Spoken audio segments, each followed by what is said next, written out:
What if the biggest trade shock of the season is actually coming from Boston, and nobody is ready for it? Tonight, we dive into a rumor that flips all expectations and challenges every assumption about how contenders should build their roster. And the twist is so unexpected that it might change how fans see both teams. Why chase another big? The Rockets were expected to hunt guard, yet whispers from Lee, insiders suggest their eyes have drifted toward one of Boston's big men. But why target a center when Houston already has one of the deepest front courts in basketball? That strange idea fuels a dramatic debate that refuses easy answer. Houston's rotation looks strong on paper, with Sengun, Adams, and Capella. Still, paper does not win games. Their collapse against the Jazz exposed an uncomfortable truth, a truth that left coaches uneasy. They lost the rebounding fight, a battle they normally dominate, and that crack in their armor opened the door for a surprising name. The Celtics are not expected to sell,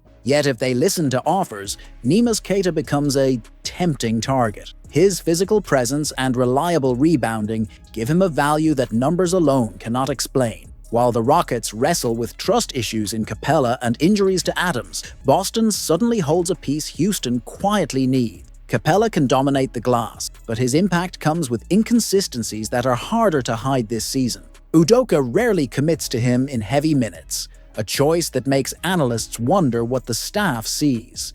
If the coach refuses to bet on him, how long can Houston pretend the rotation will hold in a long playoff run? Some insiders argue Houston is in denial. They believe the team is one injury away from collapse. Others claim panic is unnecessary and the roster is already built for the postseason. But the tension grows, especially after unpredictable losses that reveal fragile spots no contender can ignore. So here is the real question. Are the Rockets brave enough to make an unexpected call to Boston? Or will hesitation cost them a chance at fixing their biggest flaw before it explodes in the playoffs? Tell me in the comments. Would you trade for Queta, or is this smoke with no fire? What if this is Anfernee Simons' final month in Boston, and the front office already knows it? The tension is growing, the clock is ticking, and the decisions coming next could rewrite the Celtics' entire blueprint. This story is bigger than a contract. It is about a franchise at a crossroad. Simons arrived as a curious piece, a guard with scoring talent,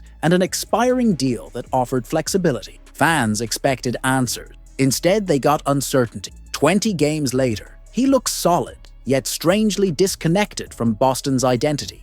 And that disconnection fuels the first big suspicion. The Celtics guards are carrying the offense without hesitation. Pritchard, White, and Brown already fill roles that matter. With Tatum returning soon, touches will shrink even more. Simons' strengths suddenly feel redundant, and when minutes shrink, leverage shrinks too, creating a silent problem the team can no longer ignore. Some believe Boston knowingly kept Simons in a smaller role to preserve value. Others argue the team simply never saw him as a long-term piece. Both theories lead to the same cliffhanger. His expiring contract is too powerful to ignore, and other teams are already circling. The window for a deal grows tighter by the day. Stevens has a reputation for bold timing. He rarely waits. With draft capital available and salary matching in hand, he can hunt an impact player the moment the market shifts.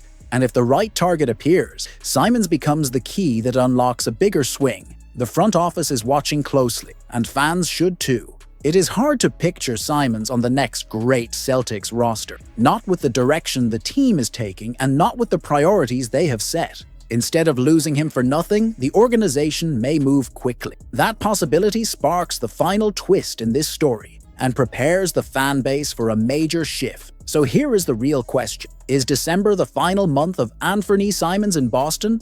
Or will the Celtics shock everyone with a completely different move? Drop your take in the comments, because the next video will dive into the names Boston is secretly evaluating right now. What if the Celtics just made a move that nobody is talking about, but that could secretly change their entire development plan this season? A forgotten starter from Brooklyn has landed in Maine, and a young forward scoring, playmaking, and upside does not just fall into a team's hands by accident. And this is where the plot thickens for Boston. Last season, he averaged double digits across 56 starts.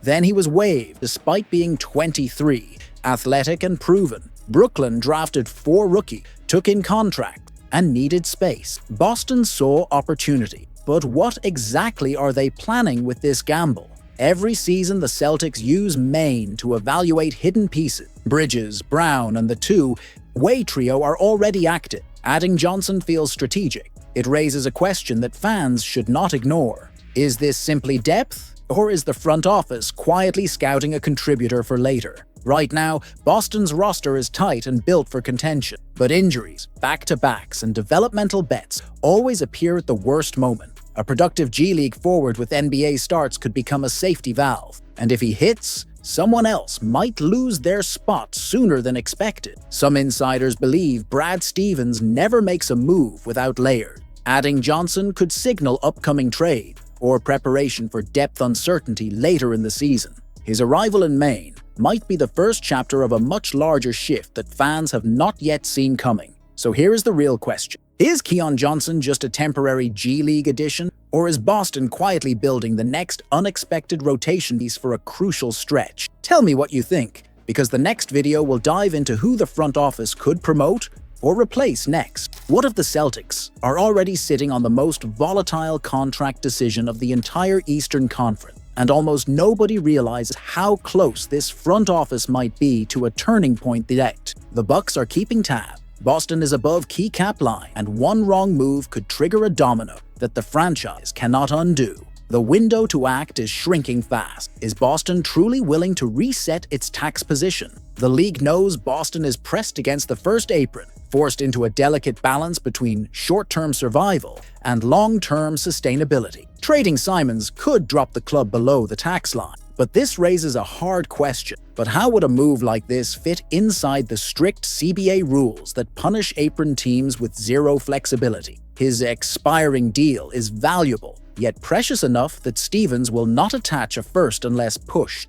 But what if the Bucks believe Boston is more desperate than they admit? That pressure alone alters negotiation. And the real twist is that the Celtics cannot appear weak, or they lose leverage instantly. Could this trade fracture the locker room balance? Simons averages solid scoring with elite efficiency, yet his role has been inconsistent. That inconsistency matters. When a rotation player knows he's being dangled, the dynamic shifts. But would he accept a diminished role without pushing back internally, especially during a season already shaken by Tatum's injury? Simons has the profile of a player who expects touches, and if moved to Milwaukee, his ball handling would clash with Rollins and Porter Jr. But analyzing the cap, is there really a loophole that makes this swap remotely clean? Milwaukee wants explosive scoring, but Boston will weigh chemistry costs just as heavily. A move that clears money might also clear trust. The front office refuses to include a first-round pick, revealing a deeper intention. This is not a team simply dumping salary. This is a team